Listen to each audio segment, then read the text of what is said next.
हम PPSC lecture mathematics का 2011 का पास्ट पेपर सॉल्व कर रहे थे, जिसके फर्स्ट 20 एमसीक्यूज हमने फर्स्ट पार्ट में डिस्कस किए। आज क्वेश्चन नंबर 21 से स्टार्ट करेंगे। तो हमारा क्वेश्चन है आज का first, if A cross B cross C, A B C यहाँ पे तीन वेक्टर हैं और लाई कर रहे हैं प्लेन में दैट कंटेनिंग वेक्टर्स। अब यहाँ पे जो बी क्रॉस सी है ये परपेंडिकुलर है, बी क्रॉस सी जो है ये परपेंडिकुलर है उस प्लेन में जिसमें बी और सी वेक्टर लाई कर रहे हैं। अगर इसका हम क्रॉस प्रोडक्ट लें ए के साथ तो ये बी क्रॉस सी प्लेन में लाई करेगा, बी और सी प्लेन में लाई करेगा। इसका करेक्ट आंसर है बी एंड सी।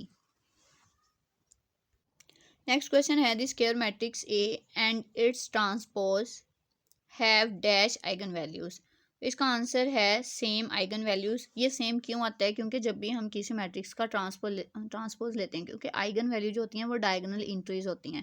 जब भी ट्रांसपोज लेते हैं तो अपर ट्रायंगल और लोअर ट्रायंगल आपस में एक्सचेंज होते हैं, चेंज होते हैं, तो डायगोनल इंट्रीज इसकी सेम रहती हैं। अगर हम ए का ट्रांसपोज लें और ए, इन दोनों की जो आइगन वैल्यू होती हैं वो आपस में इक्वल होती हैं, तो इसका आंसर है द स्क्वायर मैट्रिक्स। अगर हमारे पास कोई स्क्वायर मैट्रिक्स हैं जिसके eigen value lambda 1, lambda 2, lambda 3 so on है, और इसका अगर हम ट्रांसपोज लें तो आइगन वैल्यू इसकी सेम आएंगी उसके ट्रांसपोज की।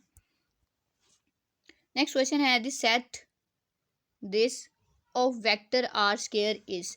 अब हमने बताना है कि ये जो हमें सेट दिया गया है ये लीनियरली इंडिपेंडेंट है, डिपेंडेंट है, या बेसिस ऑफ आर स्क्वायर है, या इसमें से कोई भी नहीं है।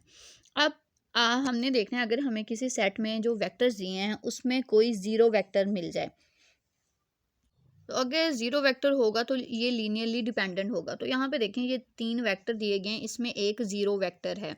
तो ज़ीरो वेक्टर का एक रिजल्ट है, अगर किसी भी सेट में ज़ीरो वेक्टर हो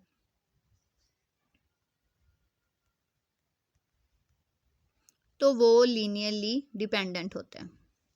और लीनियरली इंडिपेंडेंट के लिए हमने लास्ट लेक्चर में लीनियरली डिपेंडेंट और इंडिपेंडेंट को देखा कि अगर लीनियर कम्बिनेशन हमारा इक्वल टू ज़ीरो आ जाता है, सारी ही जो उसके कोफिशिएंट है लीनियर कम्बिनेशन के x1 x2 सो ऑन सारे ज़ीरो होते हैं, तो वो लीनियरली इंडिपेंडेंट होता है।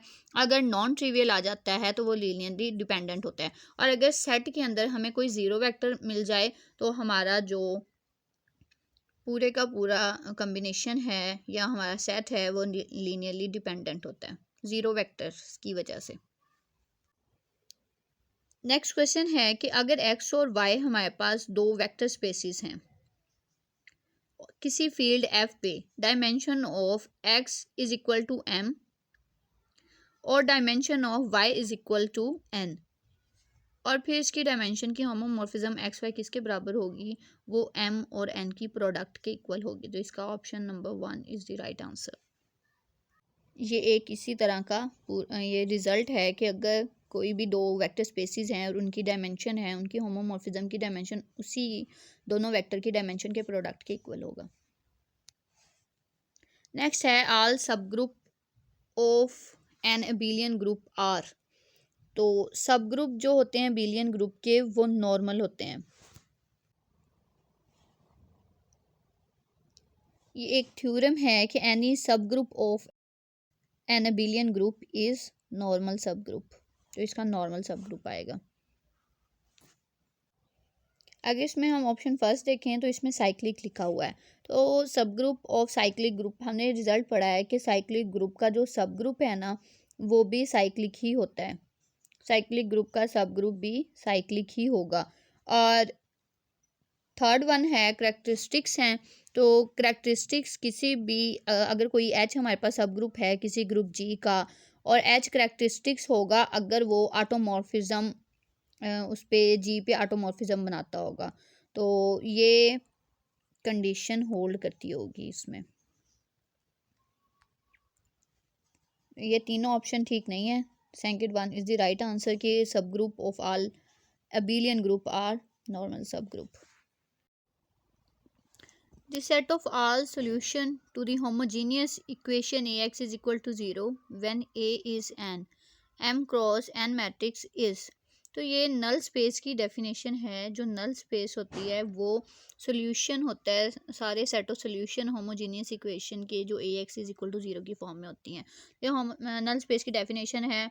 कॉलम स्पेस जो है वो सारे M क्रॉस N मैट्रिसेस होते हैं जो सब स्पेस होते हैं Rn की, स्पैन्ड बाय कॉलम वेक्टर। और बेसिस जो हैं,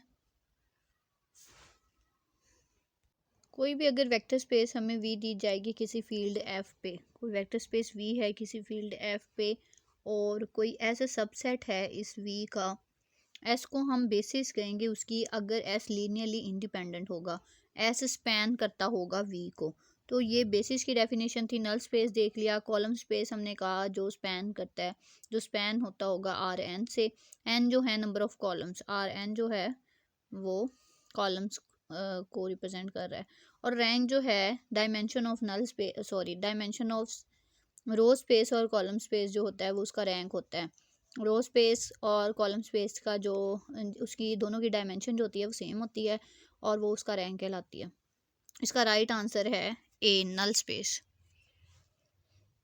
if 7 cards are dealt from an ordinary deck of 52 playing card, what is the probability that at least one of them is a queen? Every group of order less or equal to 5 is, तो ये हमने पहले भी discuss किया कि हर वो group जिसका order 5 या 5 से कम होगा वो अबिलियन ग्रुप होगा, और हर कम्यूटेटिव ग्रुप अबिलियन होता है। Every commutative group is an abelian group. The number of non isomorphic group of order 8 is 5। Order 8 के 5 नॉन आइसोमॉर्फिक ग्रुप होते हैं। 3 नॉन अबिलियन नॉन आइसोमॉर्फिक,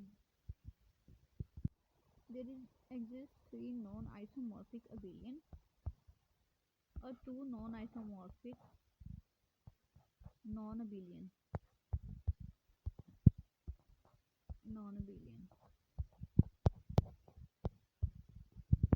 तो आइसोमॉर्फिक नॉन अबिलियन और non isomorphic कौन कौन से होते हैं वो हम देख लेते हैं। तो 3 जो अबिलियन नॉन आइसोमॉर्फिक हैं उसमें G8,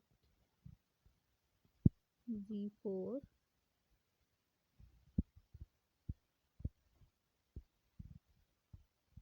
G2 cross G2 cross G2, ये अबिलियन नॉन आइसोमॉर्फिक हैं। और नॉन अबिलियन, और ये जो दो हैं ये नॉन अबिलियन नॉन आइसोमॉर्फिक हैं, ये तीनों अबिलियन नॉन आइसोमॉर्फिक हैं। तो number of non isomorphic group of order 8 are 5। Next है the center of a group of quaternion is of order. तो सेंटर की डेफिनेशन थी कि set of all those element which commute with all element of C। तो जो क्वाटर्नियन Q8 है इसके centre में दो एलिमेंट्स आते हैं 1 और -1, जो बाकी सारे एलिमेंट्स के साथ कम्यूट करता है। कम्यूट का मतलब क्या है? कम्यूटेटिव प्रॉपर्टी सेटिस्फाई करता है। तो इसका जो नंबर ऑर्डर है वो है 2। सेंटर ऑफ ग्रुप में दो एलिमेंट्स आते हैं। नेक्स्ट है A dot B cross C is equal to A dot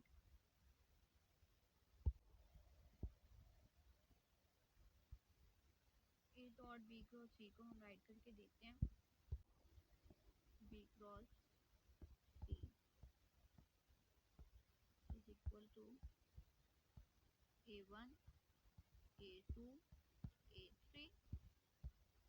first पहले वेक्टर के तीनों एलिमेंट आएंगे, फिर दूसरे की B1 B2 B3, then third vector C1 C2 C3। तो ये इसका बन गया मैट्रिक्स। अब अगर हम रो 2 को इंटरचेंज करें, रो 2 को रो 3 से इंटरचेंज करें तो ये वेक्टर कुछ इस तरह लिखा जाएगा। नेगेटिव साइन जनरेट होगा A dot C cross B.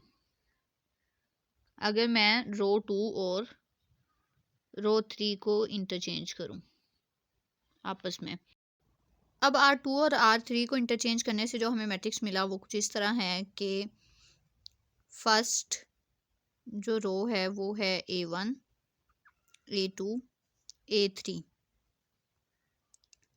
और R2 और R3 को इंटरचेंज किया, इसका मतलब सेकंड जो रो होगी वो C1 C2 और C3, third one B1 B2 और B3। अब अगर R1 और R2 को इंटरचेंज करें, R1 और R2 को इंटरचेंज करें तो C इस प्लेस पे आ जाएगा, A सेकंड रो में आ जाएगा और जो नेगेटिव साइन जनरेट होगा इस नेगेटिव से वो नेगेटिव पॉजिटिव हो जाएगा। तो ये हमें कुछ इस तरह मिलेगा C dot A cross B।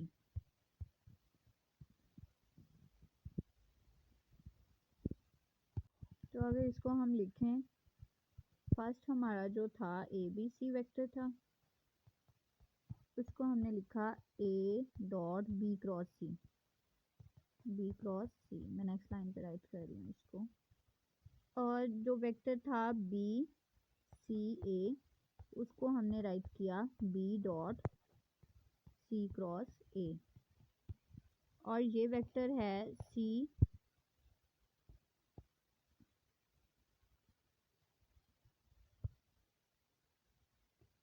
CAB, इसको हम राइट करते हैं C dot A cross B।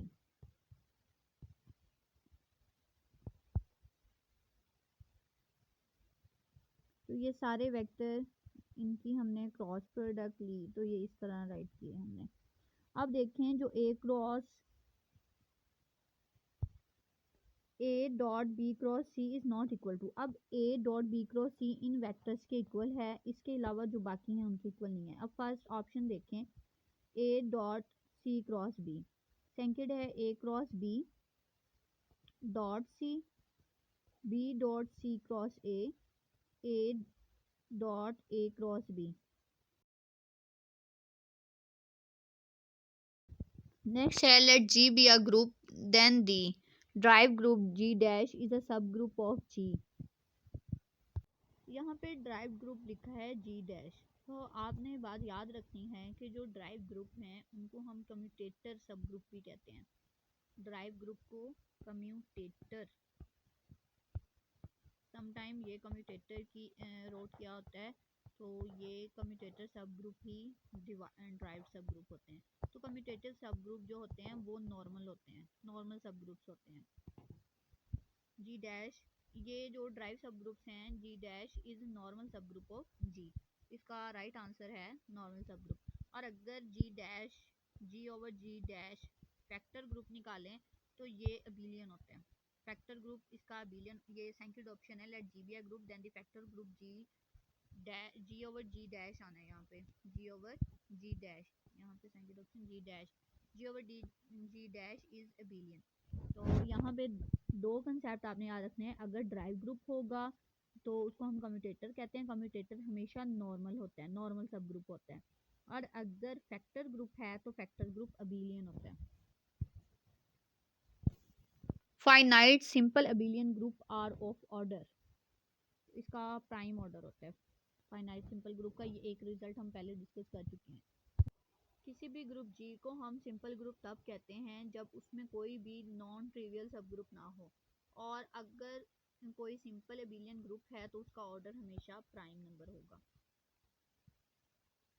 Next है सेट ऑफ इंटीजर इज। अब सेट ऑफ इंटीजर हमने बताने हैं कि ये फील्ड हैं, ग्रुप अंडर मल्टीप्लिकेशन है, इंटीजर्स हैं, इंटीग्रल डोमेन है। तो सबसे फर्स्ट जो ऑप्शन है वो है फील्ड। फील्ड की जो है हमने डिटेल डेफिनेशन और उसकी एग्जांपल्स की थी, तो उसमें हमने लेक्चर जो फील्ड का था उसमें हमने इसको डिस्कस किया था कि जो सेट ऑफ इंटीजर्स हैं वो फील्ड नहीं होते, z इज नॉट फील्ड।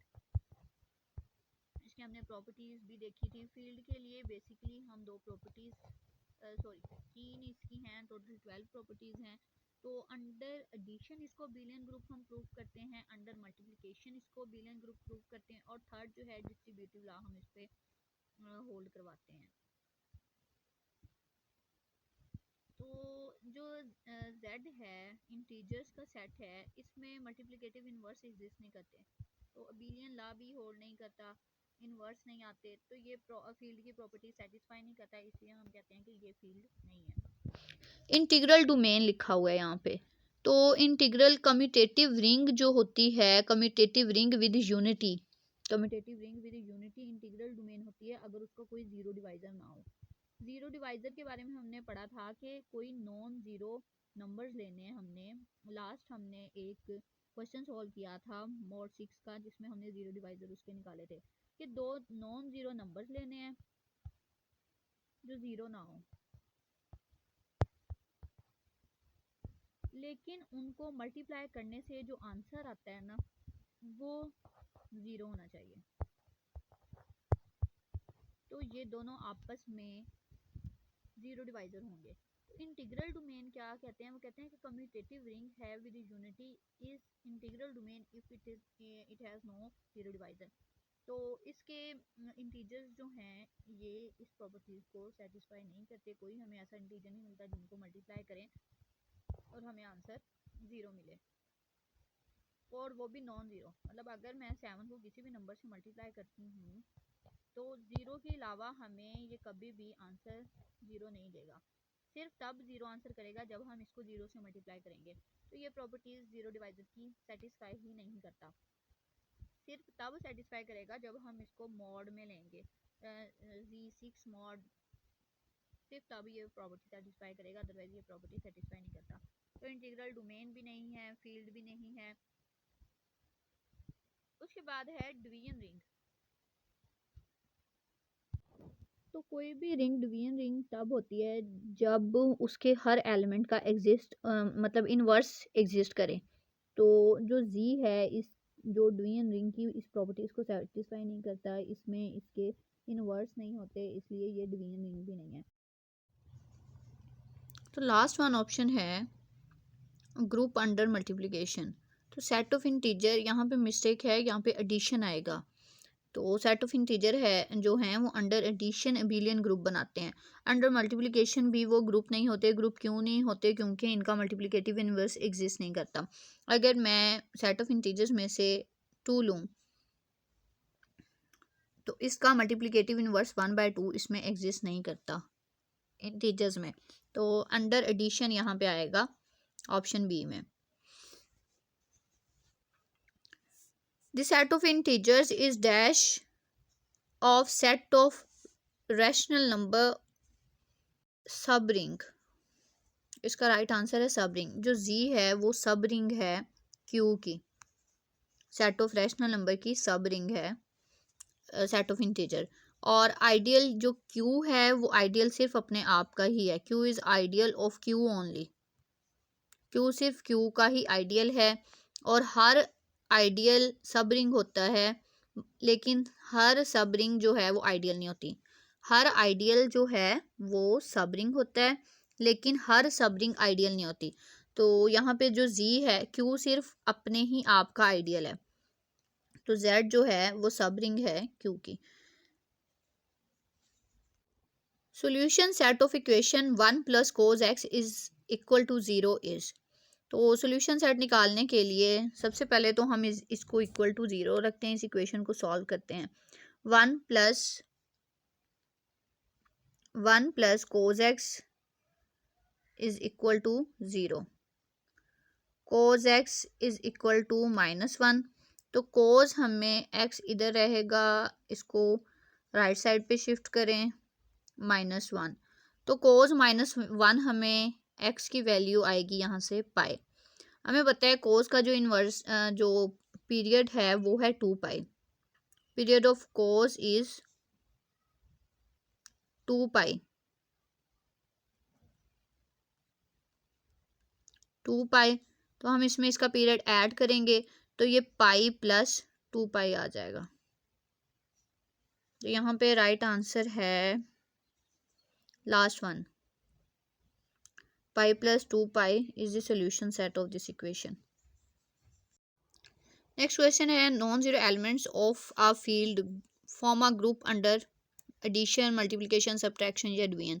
तो जो जीरो के साथ कोई सेट होगा, अ सेट विद जीरो, वो अंडर एडिशन ग्रुप बनाता है, और नॉन जीरो जो होता है वो अंडर मल्टीप्लिकेशन ग्रुप बनाते हैं। तो इसका राइट आंसर है under multiplication. Let Q be the set of rational number then Q into √3 of the form is a vector space with dimension. अब हमने इसकी डायमेंशन बतानी है। इसकी डायमेंशन हम कैसे फाइंड आउट करेंगे? एक्स को dimension q into √3, x is equal to √3, x square is equal to 3, x square -3 equal to 0। तो यहाँ से हमें मिलती है डायमेंशन इसकी q3 की 2। ये इसकी हाईएस्ट पावर जो है इसकी डायमेंशन है, तो यहाँ से डायमेंशन इसकी मिलेगी 2।